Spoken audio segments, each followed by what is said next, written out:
queridísimas amigas y amigos de Retos Femeninos. Como cada semana, yo soy Lucía Legorreta y les doy la más cordial bienvenida a este programa Ser Mujer. Con el tema del día de hoy, afrontar la muerte con sabiduría. Es algo que a todos, ¿verdad?, nos interesa y nos va a servir muchísimo. Y para ello nos acompaña Miguel Espinosa. Él es psicoterapeuta con más de 15 años de experiencia en terapia clínica y organizacional. Su especialidad es la terapia individual en adultos, tanatología, terapia de pareja y sexología. Miguel es director y fundador de OCAN, un centro psicoterapéutico dedicado a generar bienestar emocional. Ha impartido talleres, conferencias y ha sido docente en diferentes sedes. Miguel, bienvenido nuevamente aquí a Retos Femeninos, Ser Mujer. Me da muchísimo gusto que vuelvas a acompañarnos, sobre todo en este contexto, ¿no?, de el Día de Muertos y este tema, ¿no?, cómo afrontar la muerte con sabiduría. Muchas gracias, Lucy. Pues con muchísimo gusto de estar aquí y tener esta nueva oportunidad de este espacio, ¿no? Que nos hace llegar a un montón de personas, evidentemente, pues dirigido a todas las mujeres, pero seguro que habrá alguno que otro hombre colado que también esté interesado en estos temas de desarrollo humano y especialmente en este que vamos a tocar hoy, muy relacionado pues con la época que estamos pasando ahorita.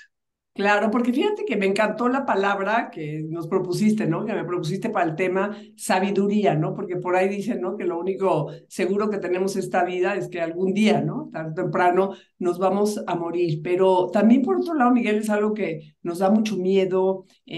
También la cultura mexicana luego incluso se ríe, ¿no?, de la muerte. Pero ¿cómo hacerle, no? ¿Cómo irse preparando? ¿Cómo meter esa sabiduría, tú que eres tanatólogo, que seguramente has trabajado con muchas personas que han estado, ¿no?, muy cerca de la muerte o que han padecido la muerte de un familiar cercano? Sí, en México, bueno, nos reímos de la muerte de pronto más como una risa nerviosa, diría yo, Ujú. ¿no? Porque cuando nos toca enfrentarnos con ella, sus procesos de dolor. Pero especialmente al hablar de sabiduría, me parece que de pronto todos los seres humanos tenemos una sabiduría innata, una sabiduría que también tiene que ver con nuestra experiencia de vida, ¿no?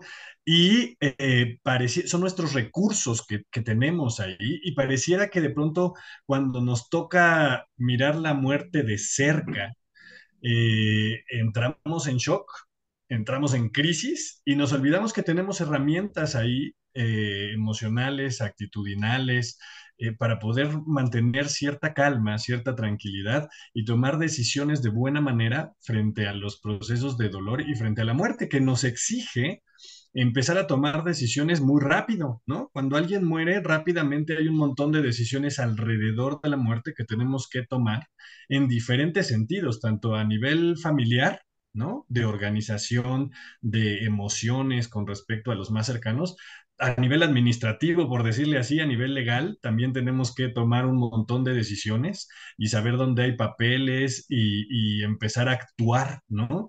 Y evidentemente a nivel de funcionamiento, porque pues esto sigue y entonces tenemos que ver cómo vamos a hacer para continuar la vida ahora sin ti, sin mi ser querido. Pero entonces, ¿qué hay, Miguel? Porque todo esto que tú estás planteando, ves, yo he visto escenarios diferentes, ¿no? Familias que, pues, organizadas, que estaban preparadas, que incluso no nada más hablo de la parte, pues, financiera o de papeles, sino también de la parte como mental, ¿no?, que han reflexionado sobre eso.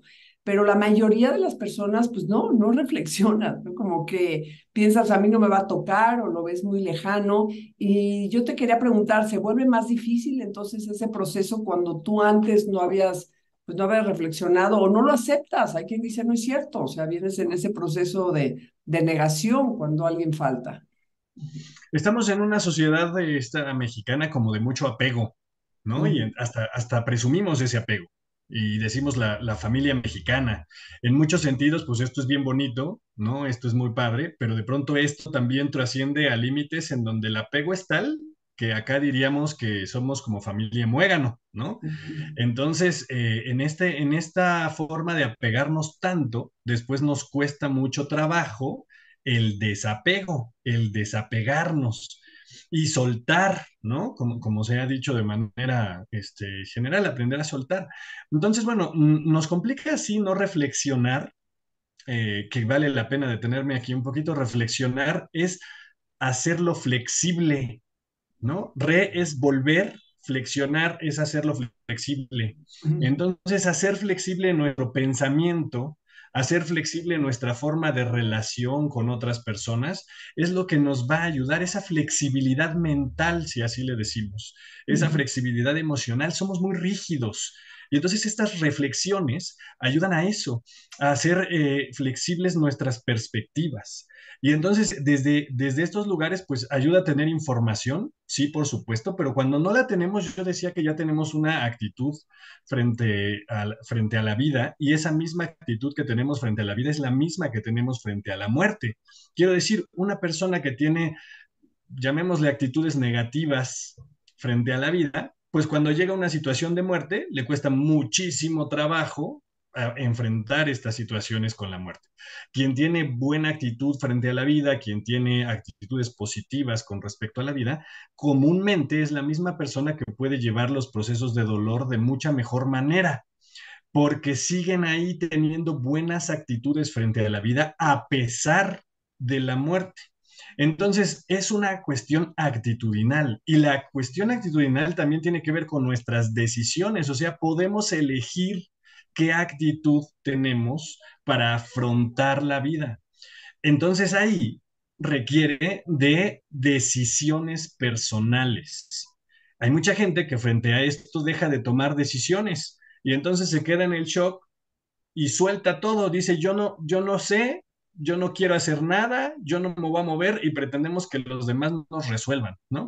Entonces nos toca tener el valor y la valentía de asumir la muerte y de nuestro ser querido, y entonces empezar el movimiento con todo y el dolor, con todo y la frustración que nos puede generar, empezar a movernos, porque al final la vida es eso, la vida es movimiento.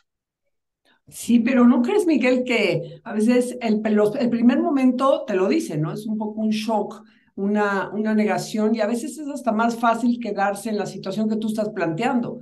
Sabes que no puedo, no hago nada, se me acabó la vida, ¿sí? Y te quedas ahí, ¿no? Te quedas como estancado. ¿Cómo le haces tú si un familiar reacciona así? O sea, me decía una amiga mía, es que yo veo a mi mamá, se fue mi papá, se acaba de morir su papá, y ya, hazte cuenta que se le acabó la vida, ya no quiere vivir, ya dice que para qué. ¿Cómo le haces para que esa persona pues vuelva a ver la luz, lo que tú dices, para que cambie esa actitud de vida? Es importante reconectarnos con las situaciones de vida. Quiero decir, en general tenemos ya un estilo de vida, una forma en la que estamos adaptados, ¿no? Una vida cotidiana, y cuando perdemos a un ser querido, de pronto tenemos que reorganizar, readaptar, reacomodar, y no pretender seguir haciendo lo mismo de siempre, ¿no? Porque hacer lo mismo de siempre, pues entonces siempre nos va a hacer falta la persona aquella con la que hacíamos eso. Siempre volver a la casa va a ser bien difícil, porque ahí es donde estaba con la persona que me recibía cuando yo llegaba de hacer lo mismo. Entonces, generalmente hay que hacer un movimiento en todos los sentidos. Quiero decir, un movimiento en el acomodo de la casa, ¿no? En el arreglo de las cosas, especialmente pues la ropa de la persona que ya no está, sus cosas, ¿no? El cuarto en donde duerme y este tipo de cosas, en las maneras posibles, pues hay que hacer ese movimiento. Pero también en nuestras actividades, las actividades que íbamos a hacer con esa persona, hay que cambiarlas un poquito, ¿no? A lo mejor hacía yoga, pues sí, a lo mejor cambio de grupo de yoga si en cuando voy, me está recordando que aquí yo venía con mi pareja o con aquella otra persona. Hay que cambiar un poquito, a lo mejor voy a otro grupo, ¿no? O a lo mejor cambio de actividad, al menos por un rato, para despejarme de esta sensación que ya tengo relacionada con aquella otra persona. Hay que entrar a algunas actividades, siempre el socializar ayuda bastante, ¿no? Y a lo mejor pues me meto a una clase de baile, ¿no? El baile siempre transmite alegría, siempre da movimiento, siempre hay otras personas que están ahí, no necesariamente tengo que platicarles de mi sufrir o de mi sentir, ¿no? Voy a esta actividad, me relaciono con otra gente, me lleno de una energía distinta, ¿no? Si no soy de baile, bueno, pues también puedo, hay infinidad de actividades. Los grupos nos ayudan mucho, y no necesariamente tienen que ser grupos de estos que hemos llamado grupos de autoayuda, ¿no? Mm, Porque hay grupos de tanatología en donde perfectamente pudiéramos ir también, pero no todas las personas quieren hablar de esto, ¿no? Especialmente cuando ha pasado poco tiempo, nos cuesta mucho, sentimos el nudo en la garganta, nos cuesta claro. mucho platicar el tema. Entonces, no es forzoso que tengamos que hablarlo, también es una idea que es un mito, ¿no? La gente dice es que tienes que platicarlo o tienes que llorar. Entonces, todos los tienes que, pues no son así, no es una cosa obligatoria, ¿no? Si no siento ganas de llorar, ¿por qué he de llorar? Si no tengo ganas de hablarlo, ¿por qué tengo que hablarlo?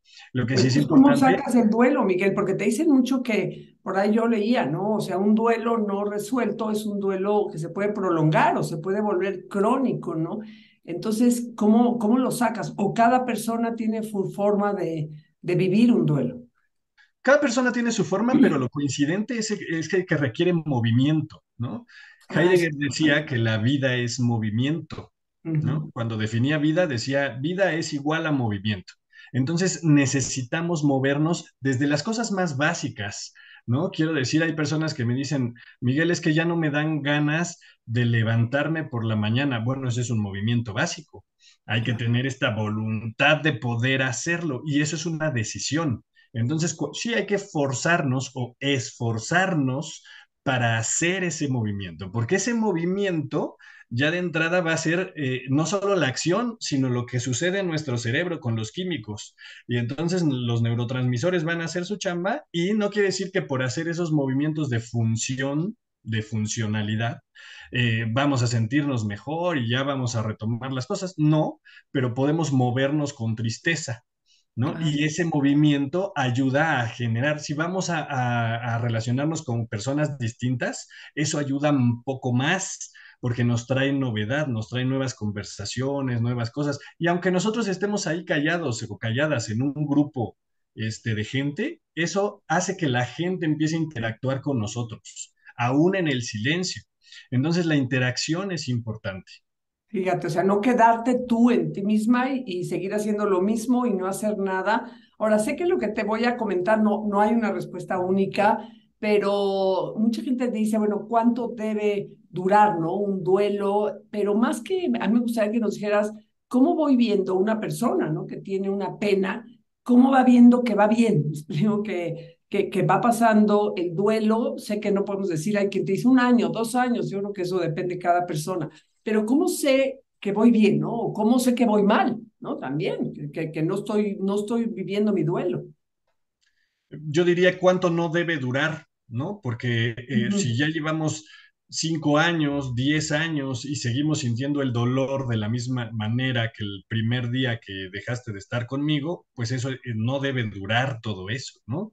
Tampoco debe durar 3 años. Yo creo que abajo de 3 años, pues hay diferentes autores que manejan distintos tiempos y ahí sí creo que depende de cada persona y el entorno en el que está y el estilo y la forma de vida que tiene, ¿no? Y hay señales también importantes que tenemos que tomar en cuenta. Es la forma que platicamos y la forma en la que nos relacionamos con la persona que ya no está viva. Si seguimos tratando a esa persona como si estuviera ahí, ¿no? Y entonces hay gente que me dice, es que yo desde que llego a la casa tengo ahí su altar, su foto y todo esto, o a veces hasta las cenizas de esa persona, eso ya no está correcto. ¿Por qué? Pues porque las cenizas tienen un espacio y un lugar. Ujú. Deberían de estar en un panteón, ¿no? Ahí ese es el lugar adecuado. Digo, en Este, una iglesia o en deberían alguna... estar en una iglesia, por ejemplo, ¿no? Pero aún ahí son lugares que tienen puntualmente esa función. Aquí van, no en tu casa. Entonces eso ya es raro, ¿no? Es como un punto que tenemos una red flag, dicen ahora, ¿no? Una banderita roja. Ahora hay Pero personas, también Miguel, que por ejemplo, las cenizas, ¿no? A la persona que se fue le gustaba mucho el bosque o le gustaba el mar, o dijo, entonces, que deciden, porque muchas de ellas pues, no son creyentes, o sea, no creo en una iglesia, no creo, entonces las voy a tirar al mar o las voy a tirar en el bosque. ¿Eso es bueno para la familia? eso es bueno para la familia si la familia está de acuerdo, porque a veces tenemos la idea tanto de respetar el último deseo de quien ya no está. Ok, si yo estoy cómodo, si yo me siento a gusto con eso, está bien, pero si a mí me va a generar una incomodidad horrible, Entonces el que ya no está, no está. ¿No? Claro. Entonces, la decisión es tuya. Si tú te sientes más a gusto llevándola al panteón o a la iglesia, entonces llévalo donde tú vas a estar más a gusto, porque la relación que tienes que generar ahora, renovar, es la tuya con aquella persona que ya no está, porque no dejamos de relacionarnos, ¿no? Y entonces en la forma en la que nos relacionamos es donde podemos ver si el proceso va bien. Si tú llegas a tu casa y saludas todos los días a esa imagen, a esa foto que tienes ahí, hola papá, ¿cómo estás? Y tu papá no está ahí, esa es otra banderita roja. No puedes estar relacionándote con una imagen, con una foto, como si fuera una persona. No Mm. puedes estar contándole ahí tus historias cuando estoy hablando, a menos que sea un acto de fe, de creencia, ¿no? Algún santo o alguna situación así. Ah, bueno, ok, bueno, pues es una imagen, pero eso es una situación distinta, no es una persona que ya falleció. Cuando se trata de personas, tenemos imágenes para tener un recuerdo, pero no un recuerdo doloroso, un recuerdo agradable, cuando puedo ver esa imagen y me hace sonreír y me hace acordarme de un momento especial, no para generarme dolor, para generarme una sensación de ausencia, de que te extraño, ¿no? A veces las ayuda que las fotos que ocupan para todo el rito religioso, según la religión que cada quien tenga, son las mismas que llevan a la casa y dejan ahí.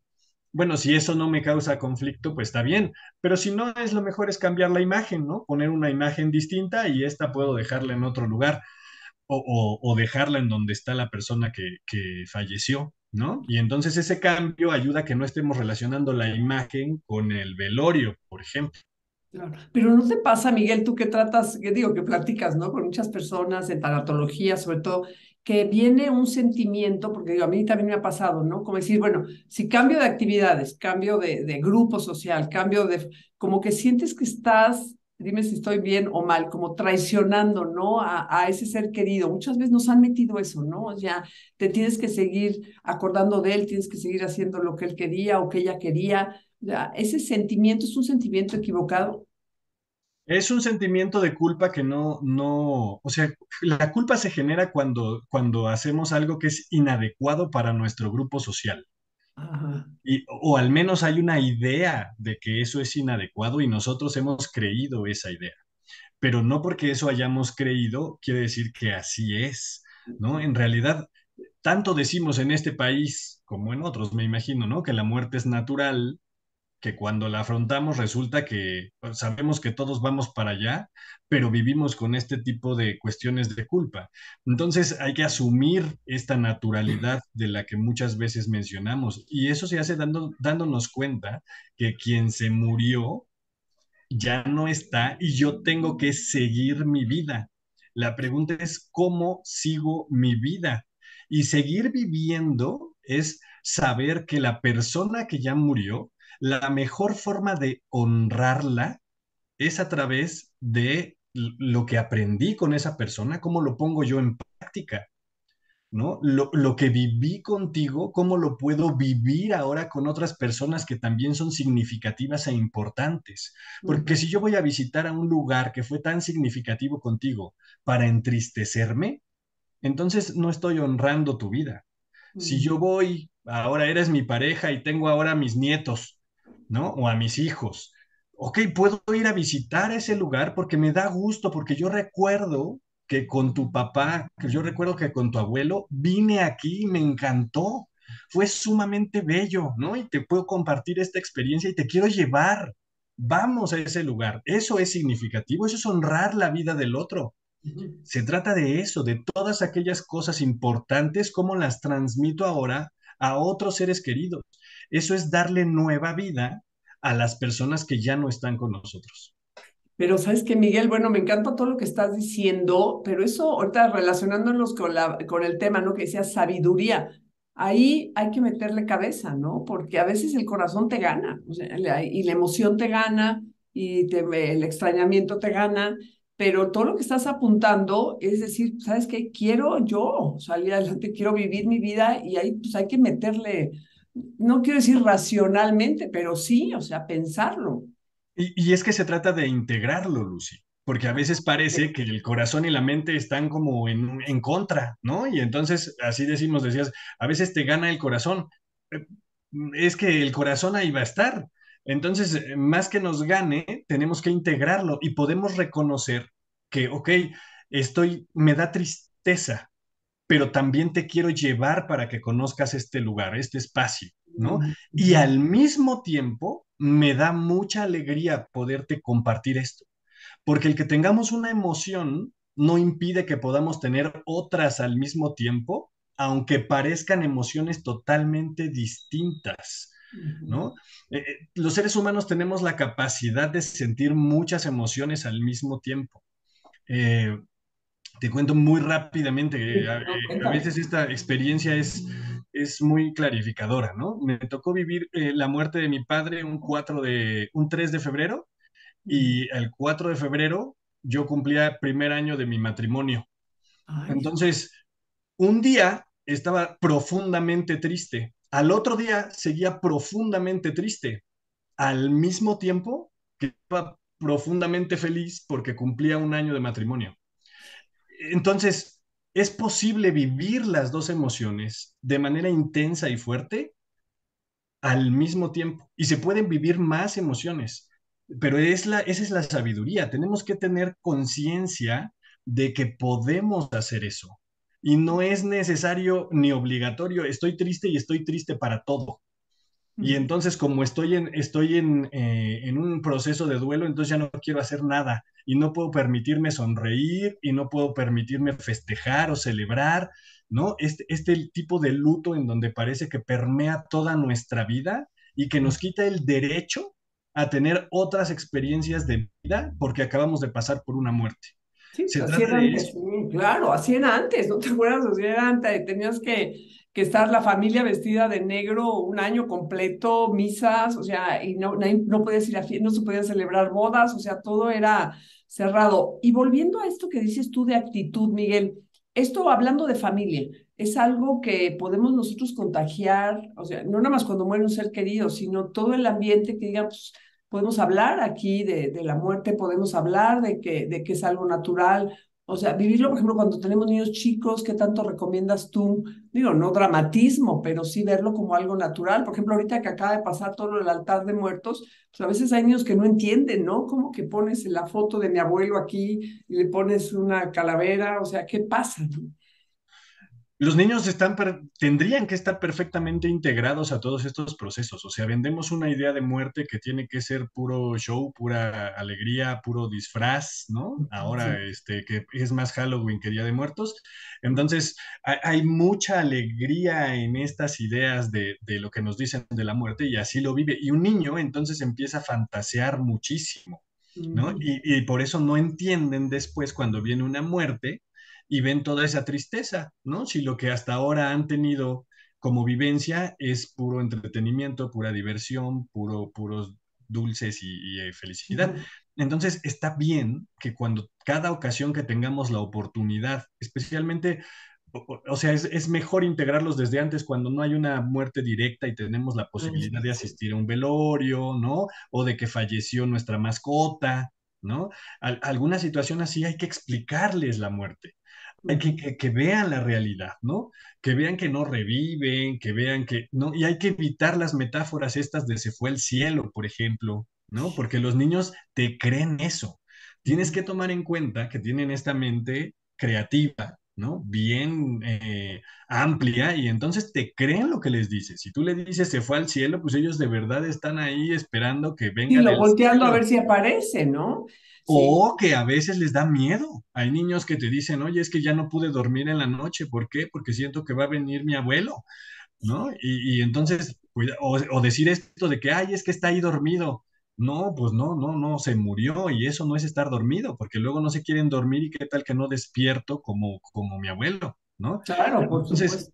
se trata de decirles la verdad así cruda como es, no de hacerlos sufrir, ¿no? Pero a lo mejor también si se ven afectados por eso, pues es momento de mostrarles que frente a eso uno se puede abrazar, se puede mostrar cariño, se puede mostrar apoyo, porque es cierto, la muerte no es algo agradable, no es algo que deseamos para otra persona. ¿no? A menos que lo veamos sufrir mucho, pero no es normal estar deseando la muerte para alguien. Es la oportunidad de educar a los niños también en la muerte. Y yéndonos un poco, por ejemplo, ¿qué pasa si en una familia, Miguel, además ya hablamos de niños, por ejemplo, alguien tienes, ¿no? A un enfermo terminal, por ahí yo he leído, ¿no? Que pues, de los duelos más duros que hay es la muerte de uno mismo, ¿no? Pero también he visto familias que tienen un familiar que saben, ¿no? Tiene una enfermedad terminal, pero como que todo el mundo evade, ¿no? O sea, nadie quiere hablar de eso, el mismo enfermo a veces no quiere. O sea, ¿tú ahí qué recomiendas? Yo sé que, por ejemplo, el apoyo tanatológico ahí es básico hablarlo, pero ¿cómo relacionarte, ¿no? Con una persona que sabes que se va a ir. Pues tal vez eso es una de las formas de morir que cuando se lleva de buena manera se tiene que agradecer esa forma de morir, porque nos da tiempo, ¿no? Las enfermedades crónicas ayudan a que haya tiempo, ¿no? Meses, a veces años también, para poder seguir viviendo. Hablamos de eso y parece que dejamos de mirar la vida, ¿no? Porque nos dicen, sí, cáncer, por ejemplo. Y entonces pareciera que a partir de eso es el me voy a morir y dejamos de vivir, cuando tendríamos que ver que tenemos un lapso de vida que podemos aprovechar para un montón de cosas. Nos da tiempo de ver y platicar con gente que todavía quiero ver, ¿no? A lo mejor por última vez, o a veces la puedo ver dos o tres o varias veces más, ¿no? Podemos convivir, podemos platicar de aquellas cosas que no nos habíamos dicho antes, podemos resolver pendientes, podemos despedirnos, podemos alegrarnos todavía y sonreír con otros, ¿no? Y en este tipo de enfermedades, pues se cuida el dolor físico y cuestiones así. Entonces, las enfermedades crónicas nos dan tiempo de prepararnos, si así podemos llamarlo. No sabemos cómo va a ser el día que llegue, ¿no? Pero sí ayuda bastante el poder tener la idea clara de ya se va a acabar. Por En supuesto. cualquier momento se acaba, ¿no? Y entonces esta conciencia ayuda a ir digiriendo esto y ya se trata de no hacer una afrenta contra la muerte, ¿no?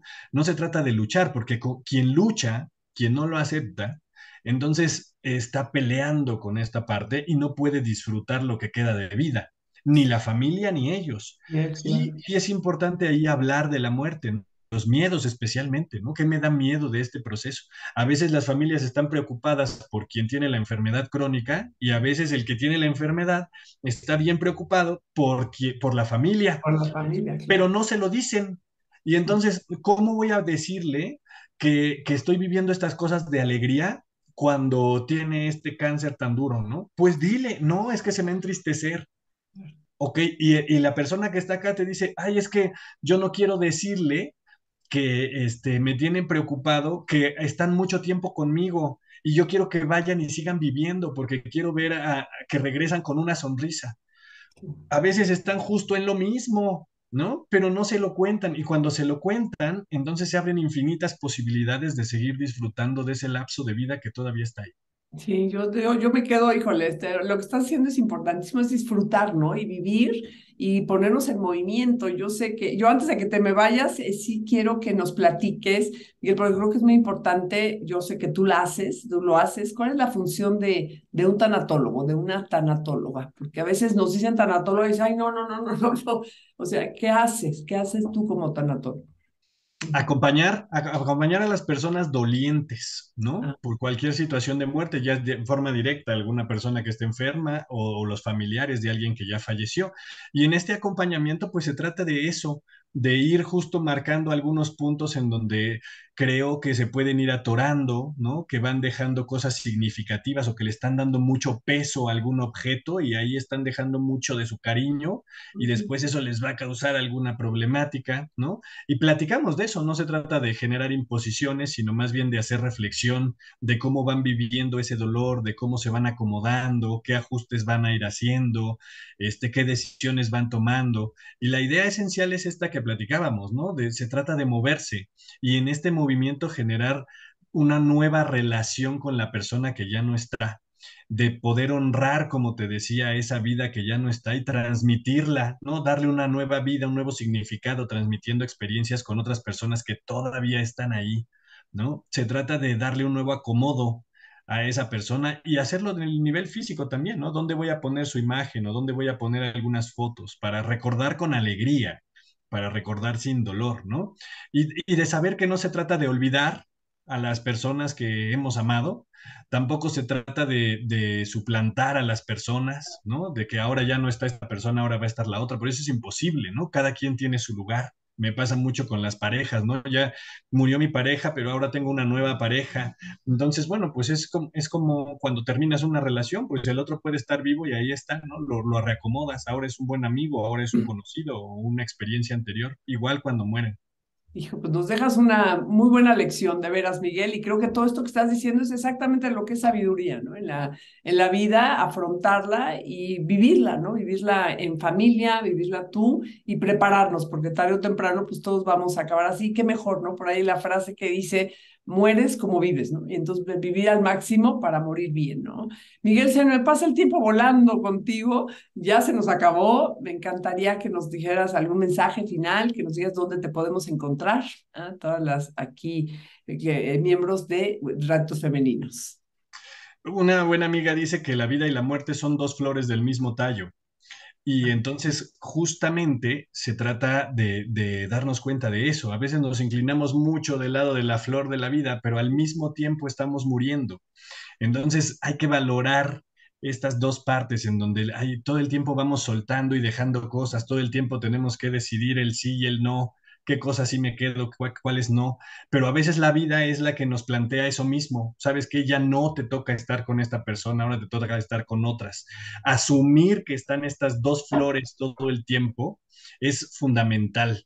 Entonces ahí es donde tenemos que ser más conscientes y más sensibles a asumir esta parte de lo que tenemos que soltar todo el tiempo, de que tenemos que despedirnos, de que tenemos que dejar algunas personas, algunas cosas, y siempre eso implica, el que no estén físicamente no implica que tengamos que dejar de querer, que tengamos que dejar de amar, ¿no?